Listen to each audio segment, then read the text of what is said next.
আম্মাজান, coaching শেষ হয়েছে সেই কখন? বাড়ি ফিরতে এত দেরি করলেন কেন আম্মাজান?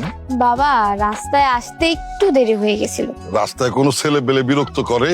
আম্মাজান পথ আটকায়? না না, এমন কিছু না, সবাই তো জানে আমি কার মেয়ে, কি জানে? যে আমি মাতবর মিয়ার একমাত্র মেয়ে। আপনাকে কখনো কেউ যদি বিরক্ত করে কিংবা পথ আটকায়, আপনি শুধু আমাকে বলবেন, বাকি সিদ্ধান্ত আমি নেব। ঠিক আছে বাবা। এখন ভিতরে গিয়া বিলকিসরে বলেন খানা দিতে, খানাটা পেট ভরে খায়া সুন্দর একটা ঘুম দেন। আমি একটু বাজার থেকে ঘুরে আসি। এত বড় একটা মানুষ এখনো নিজের হাতে ভাত খেতে গেলে কত তামাশা করে। যখন বিয়ে করে এই বাড়িতে বউ আনবি তখন কে খাওয়াবে শুনি? কে আর খাওয়াবো? এখন যদি খাওয়াইতেছে সেই খাওয়াবো। এসব দেখলে বউ থাকবে? থাকলে থাকবো, না থাকলে নাই। আর এতগুলা বউ দিয়ে আমি কি দেবো? মানে কয়টা বউ লাগে মানে বুঝলাম না। কিছু না ভাবি, একটা কথা শুনবা? কি হয়েছে? তোমার হাতে খাইতে না খুব মজা লাগে, অনেক টেস্ট। সুজন, তুই কিন্তু কথা ঘুরে অন্যদিকে নিতাছস। কথা আমি অন্যদিকে কিভাবে ঘুরাবো? কথা কি রাস্তা নাকি যে এইখান থেকে ওইখানে আমি টার্ন নিবো? এই তোর এসব পাকনা পাকনা কথা কবে যাবে? হ্যাঁ ভাবি আর কম না। শোনো ভাবি, তোমার একটা সত্যি কথা বুঝছো, তুমি যতদিন পর্যন্ত এই বাড়িতে আসো না, এই সুজনের বউ কিন্তু বাড়িতে ঢুকবো না। আর যদি ঢুকেও, এই যে এখন আমি যেমনে থাকতেছি না, যা করতেছি ঠিক এটাই করবো। আসসালামু আলাইকুম, কেমন আছেন? ওয়ালাইকুম আসসালাম, আলহামদুলিল্লাহ। তোমরা কেমন আছো? আছি আলহামদুলিল্লাহ। কি করো এখন? রুমে বসে আছি। সুজন কি করে? সুজন আর ভালো। কেন, কি হইছে? জানেন না কি হইছে? দিন নেই রাত নেই প্রত্যেকটা মুহূর্ত জ্বালায়, আমার জীবনটা শেষ করে দিতেছে। এই না খা হা কর। বাড়িতে আসোই তোমরা তিনজন মানুষ, সবাইরে আনন্দ দেখার জন্য একটু শয়তানি তো করবো। কোন দিন যে নিয়ে চলে যাবে তখন আপনি বুঝবেন। নিলে তো আমার ভাই, অন্য কেউ তো আর নিবা। কই দেওয়ারে একটু দর কথা বল।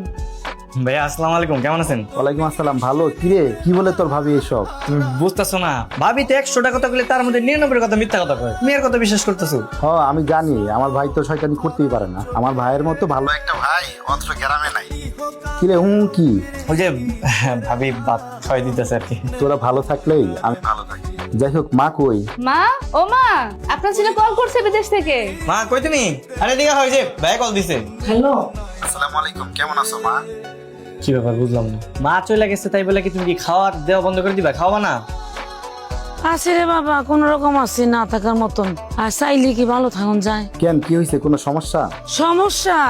সমস্যা তো বিরাট সমস্যা। কয়টা কম? কি হয়েছে আমার বলো তো মা। কিছু কইতে গেলে আবার কোথা থেকে কি হয়ে যায়, উল্টা ঝামেলা সৃষ্টি হইব। আচ্ছা বাবা, তুই আসোস কেমন? আমি বিদেশের বাড়ি এত কষ্ট করে খেয়ে না খেয়ে পড়ে আছি, শুধু তোমাদের মুখে একটু হাসি দেখবো, তোমরা একটু ভালো থাকবা সেই জন্য। যখন দেখি তুমি মন খারাপ করে রাখো তখন কি আর ভালো লাগে? আমি ছেলে হয়ে কি মাইনা নিতে পারি? মা, কি হয়েছে আমারে বলো। তুই যেই বউ বাড়িতে রাখা গেছস, এটা কি বউ? সারাদিন বিলি বিলি ঘুরে, নাচানাচি কুদাকুদি, পানিত নামে কাদাত নামে, যা মনে চায় তাই করে। আমি যদি কিছু কই আমারে কয় আমার মন যা চায় আমি যা ইচ্ছা তা করবো।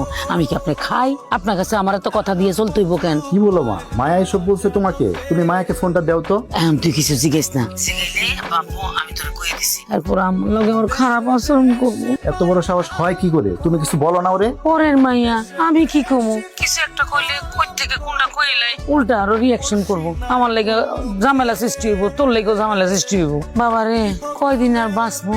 কোন রকমের দিনটা পার করতে পারলি। ঠিক আছে মা, তোমার কিছু করার দরকার নাই, যা করার আমি করতেছি। টাকা পাঠাস নাই এখনো? টাকা ছাইড়া দিছি মা, 2 দিনের মধ্যে পাওয়া যাইবা। আচ্ছা ঠিক আছে বাবা, ভালো থাকিস। আসুন, তোর বউ রে এখন কিছু শিখাইস না।